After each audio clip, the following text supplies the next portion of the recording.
જય શ્રી કૃષ્ણ વૈષ્ણવ। આજે આપણે એક ખૂબ જ મહત્વના અને ઘણી વખત ગેરસમજમાં પડતા વિષય પર વાત કરવા જઈ રહ્યા છે। સૂતકમાં ઠાકોરજીની સેવા કેવી રીતે કરવી। ઘણી એવી જગ્યાએ આપણે સાંભળીએ છીએ કે સૂતક આવે એટલે ઠાકોરજીને દૂર કરી દેવા જોઈએ, કોઈના ઘરે પધરાવવા જોઈએ કે મંદિરમાં મૂકી આવવું જોઈએ। પણ શું આ વાત સાચે શાસ્ત્ર પ્રમાણે છે કે આ માત્ર લોકોમાં ચાલતી માન્યતા છે?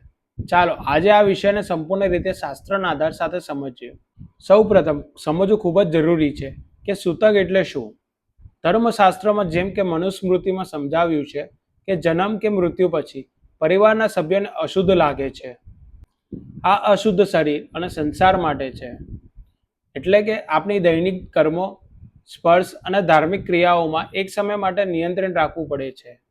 પરંતુ અહીં એક ખૂબ જ મહત્વની વાત છે, આ અશુદ્ધિ ભગવાન માટે નથી, આ નિયમ આપણા માટે છે, ઠાકોરજી માટે નથી। હવે સૌથી મોટો પ્રશ્ન, શું ઠાકોરજીને પણ સૂતક લાગે છે? તેનો સ્પષ્ટ અને શાસ્ત્ર આધારિત જવાબ છે ના।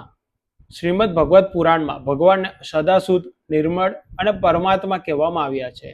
ભગવાન પર કોઈ પણ પ્રકારની અશુદ્ધિ, દોષ, સમય કે સંસારના નિયમો લાગુ પડતા નથી, એટલે કે ઠાકોરજી ક્યારે અશુદ્ધ થતા નથી।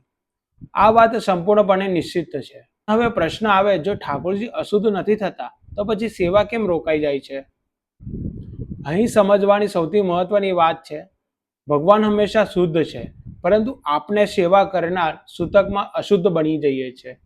અને ધર્મશાસ્ત્રમાં સ્પષ્ટ નિયમ છે, અશુદ્ધ અવસ્થામાં દેવપૂજા, સ્પર્શ, ભોગ અને નિયમિત સેવા કરવી ન જોઈએ, એટલે સેવા રોકાય છે, ભગવાનને કારણે નહીં પણ આપણા અશુદ્ધ અવસ્થાને કારણે। હવે વાત કરીએ કે સાચો માર્ગ શું। જો તમારા ઘરમાં એવું કોઈ વ્યક્તિ હોય જેને સૂતક લાગ્યું નથી તો તે ઠાકોરજીની સેવા કરી શકે છે। આ સૌથી સરળ અને યોગ્ય ઉપાય છે। જો આવું કોઈ ન હોય તો તમે ઠાકોરજીને કોઈ એવા વૈષ્ણવના ઘરે પધરાવી શકો છો જેને સેવા કરવાની યોગ્ય સમજ અને શુદ્ધતા હોય, અથવા નજીકના મંદિરમાં પણ થોડા સમય માટે પધરાવી શકાય છે। આ પણ એક યોગ્ય વ્યવસ્થા છે। પરંતુ જો આમાંથી કંઈ પણ શક્ય ન હોય, ન કોઈ નજીકમાં હોય, ન મંદિર હોય, તો શું કરવું? આવી સ્થિતિમાં શાસ્ત્ર મુજબ ઠાકોરજીને શયન કરાવી શકાય, તેમને મેવો, સુકામ, ભોગ અને જળ પધરાવી શકાય અને નમ્રતા સાથે પ્રાર્થના કરવી કે હે પ્રભુ, હાલમાં હું અશુદ્ધ અવસ્થામાં છું, સેવા કરી શકતો નથી, કૃપા કરી આ સ્થિતિ સ્વીકારશો। આ રીતે થોડા દિવસો માટે સેવા રોકી શકાય છે। આ પણ શાસ્ત્ર સંગત માર્ગ જ છે। હવે સૌથી મહત્વની વાત, ગેરસમજ શું છે? કેટલાક લોકો કહે છે કે ઠાકોરજીને સૂતક લાગે છે। આ સંપૂર્ણપણે ખોટું છે અને શાસ્ત્ર વિરુદ્ધ છે। અને બીજી બાજુ કેટલાક લોકો કહે છે કાંઈ ફરક પડતો નથી, સેવા ચાલુ રાખો। આ પણ નિયમ વિરુદ્ધ જ છે।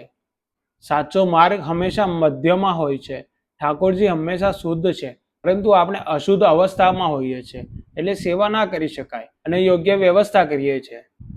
અંતમાં એક ખૂબ જ સરળ અને યાદ રાખવા જેવી વાત છે, સૂતક મને લાગે છે, ઠાકોરજીને નહીં, એટલે ઠાકોરજીને છોડાવવાના નથી, પરંતુ સેવા માટે યોગ્ય વ્યવસ્થા કરવી છે।